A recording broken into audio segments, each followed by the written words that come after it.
It's Willie D, y'all, back with another episode of information and instructions to help you navigate through this wild, crazy, beautiful world. In the studio, Cartel Bo.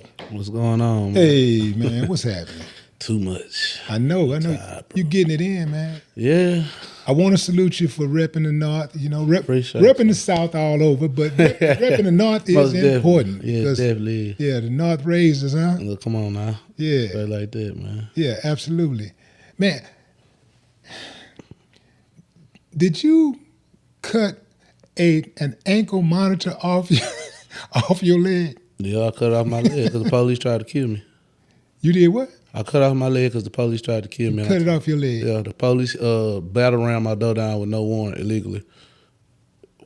Christian Dorton with 11 other Caucasian officers, mainly, battled around my door down because I had a dirty U. You know, you go to court, when you get a dirty U, they revoke your bond, and you will whoop. So they didn't want to do it like that. He found out that I did it, so he called himself, finna come, go in the house because he thinking I live there. They all gonna beat me up, rough me up, then use what you call a pocket warrant, which is when you can call the judge and say, okay, we got him, issue the warrant. You know what I'm saying? Damn near every officer with a long history, a long this, that, they got a judge that can get the warrant for protect. It's easy. So they expected to have a pocket warrant. So when they did get me, it's like I was a warrant for my arrest. So they thought they was gonna find some dope or guns or drugs. Yeah. They ain't had nothing going on. You know what I'm saying? And at the time, I had 2 addresses. I wasn't even living there. But the thing is, they didn't even have a warrant. So when they did that, like the whole neighborhood over there was outside recording them and stuff. And then they was just like, man, they told my uncle, they took his gun and told him we were never here and left.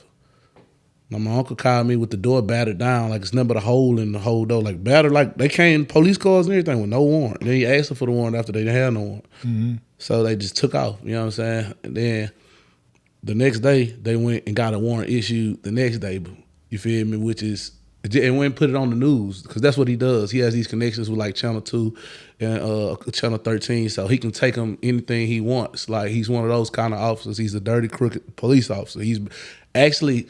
He's still on the force? Yes, he shot somebody before and been under investigation. Almost got indicted by a grand jury for shooting somebody. He had a criminal case. Christian Dorton had a criminal case. They took him to jail. He had to get out. What's his name again? Christian Dorton.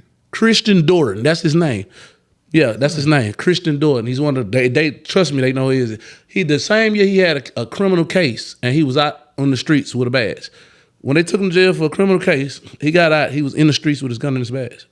You know what I'm saying? It gets to the point to where, man, it's sad. It's sad, bro. It's what really kind sad. Of case did he have?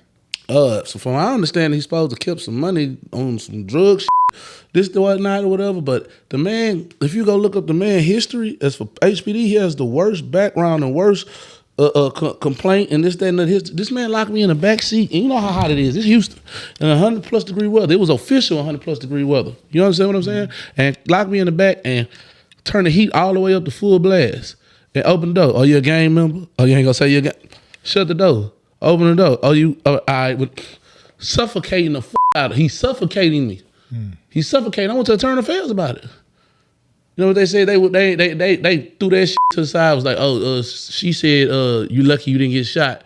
Well, we asked her. She said she didn't say it. She said we asked the third party, and they said they don't know because they didn't hear it. So this is all throughout. Like and this is, you know what I'm saying? After he did that, that's when he battled around the door down a couple weeks later and ran to my house illegally. You feel me? The address is still on my license to this day. Battled around it, went in there with 11 other he's quote unquote try to be undercover and try to keep it, but he does too much criminal activity. You know what I'm saying? What I'm saying? Like he does dirty, illegal things. He's the one, he made sure his name was on all my federal papers. See, I didn't just sit in the feds. I went and ran through everybody discovered. I went and read it all. I seen all the video. I ain't had number time. I had years. I got calendars. So I'm looking at the plays he played. He's the one that lied and said that the elementary school was open. When we all know that school was destroyed by Hurricane Harvey because we had kids and nieces and nephews that went there. He's the one that, you know what I'm saying, that tried to say, man, the man is bad news. You understand what I'm saying?